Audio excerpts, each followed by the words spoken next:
Welcome to the cemetery. I'll be reading a original short story I wrote. I hope you enjoy. The Timekeeper. We all want more time, but what if time was the enemy? John was a collector of antiques. He lived alone in his modest home, surrounded by his beloved antiques. But his beloved pastime would soon become his worst nightmare. While John combed through his third estate sale of the week, an antique father clock caught his eye. He stood staring at the clock, completely mesmerized by it. In John's mind, the clock was speaking to him. He shook his head in an attempt to clear his mind, but it was too late. He had to have it. So he walked over to the seller and asked, "How much for the antique clock?" The seller quickly turned his head at the clock and then back to John and firmly said, "I'm sorry, but it's not for sale." "Then why is it out here?" "I don't know, but it's not for sale." "Come on, man. Just give me a price." "No, you don't understand." After a few minutes of groveling, John wrote down a large amount of money on a piece of paper and handed it to the seller. "Whoa," the seller said in surprise. "That's a lot of money." He stared at the amount, thinking, "Okay, you got a deal." John and the seller shook hands and they loaded it into John's van. On the drive home, he couldn't stop looking at the clock in his rearview mirror. He couldn't stop himself from looking back at it,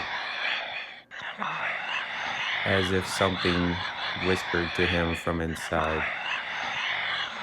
He couldn't take his eyes off the clock as it kept whispering.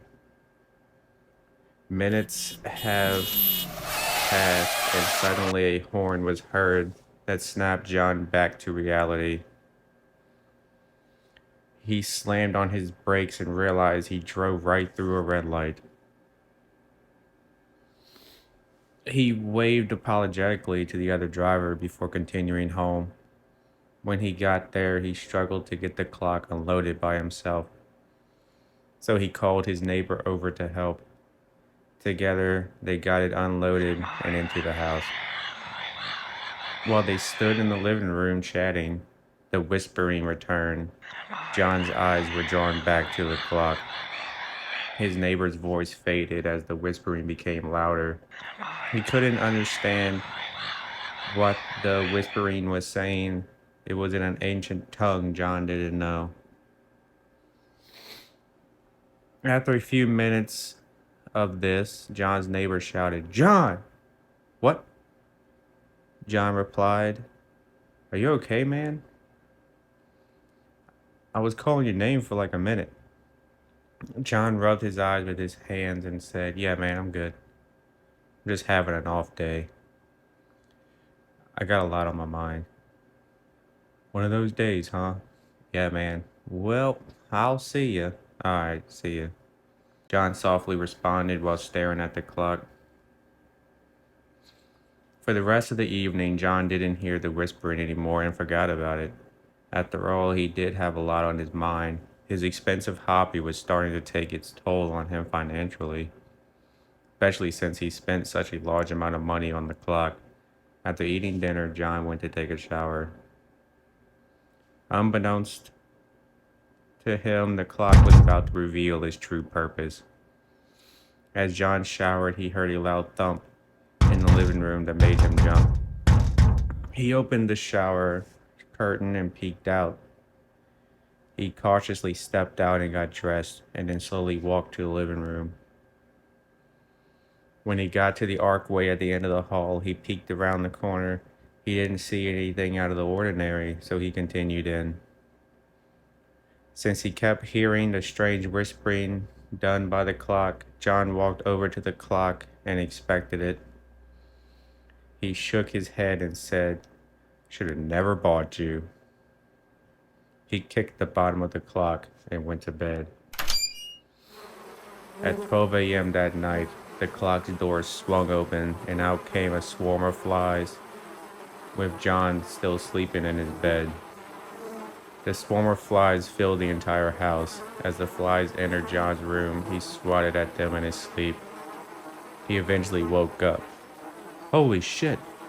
John jumped out of his bed, covered in flies.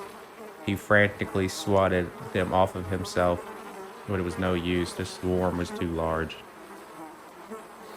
John quickly ran out of his room, still frantically swatting.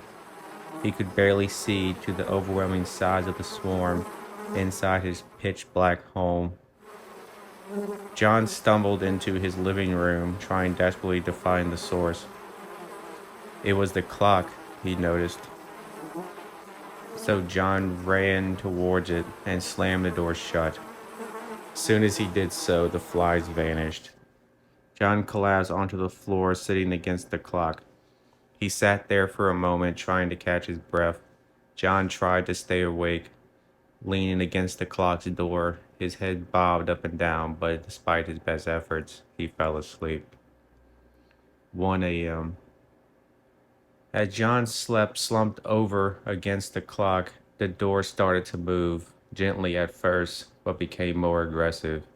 Since John was sitting against it, it couldn't open. A solid thump was heard, and the door pushed against John. He woke up in a panic and quickly moved away from the door, which was now wide open. His breathing was fast and deep as he started into the pitch black inside. He stood there waiting for something to come out, but nothing does. John takes a sigh of relief and says, "It was just a dream." John turns towards the hallway to go to bed. When he took his first step, he heard a scraping sound against the walls of the clock and on the floor. John stopped and slowly turned around, terrified by what he was about to see. He looked at the clock wide-eyed as a big, long snake was slithering out of the clock towards him. John slowly backs up until he hits the wall as a long snake gets closer, hissing at him. John slides his back against the wall into the kitchen. The massive snake's body is still coming from the clock as it begins to round the corner into the kitchen. It lifts up his huge head and pokes out its fangs and strikes at John. He ducks just in time for the snake's head to pass over him. John runs to the clock and tries to shut its door, but the snake's tail is still in the way. The snake picks up his head again for another strike. John pulls the rest of the snake's tail out of the clock and shuts it. Just like the flies, the snake vanished. John lays on the floor exhausted. The grandfather clock dongs too, and the clock began to move. Without hesitation, John runs from it. He runs into the hallway and peeks around the corner and watches the clock move around. He bends over a little. As the clock begins to morph, it starts from the bottom and goes up to the clock. A horrifying monster with long claws and wide mouth.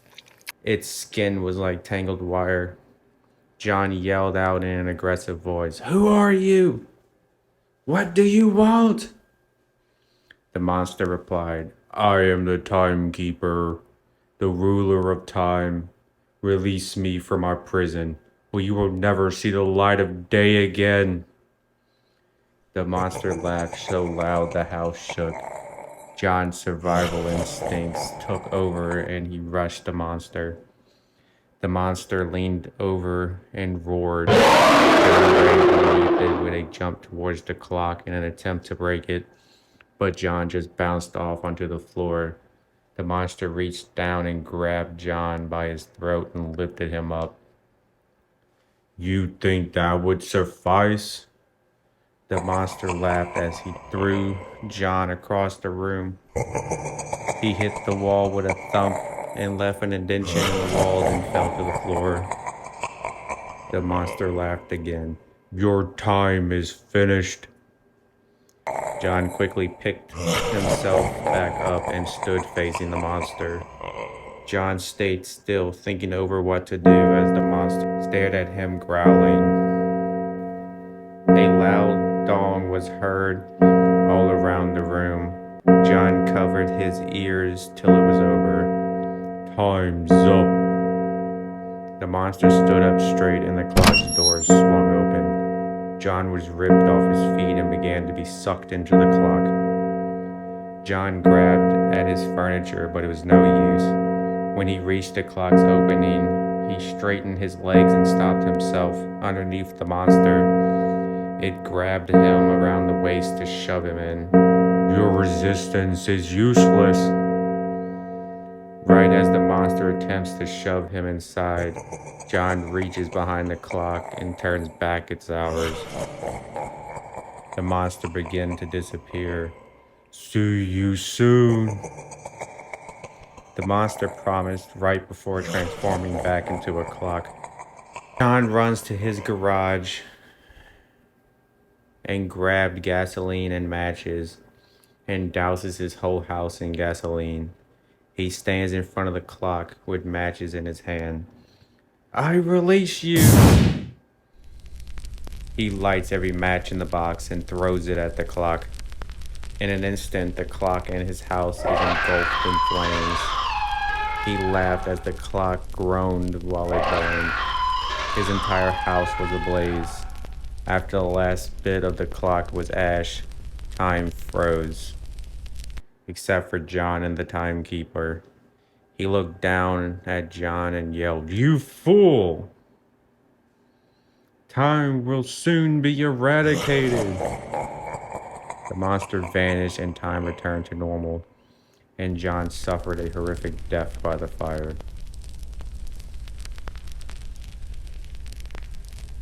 Thank y'all for listening in. Hope y'all enjoyed it. Like and subscribe. Endless more to come. Please comment and let me know what y'all thought of the story so I can make improvements. Thank you. Good day.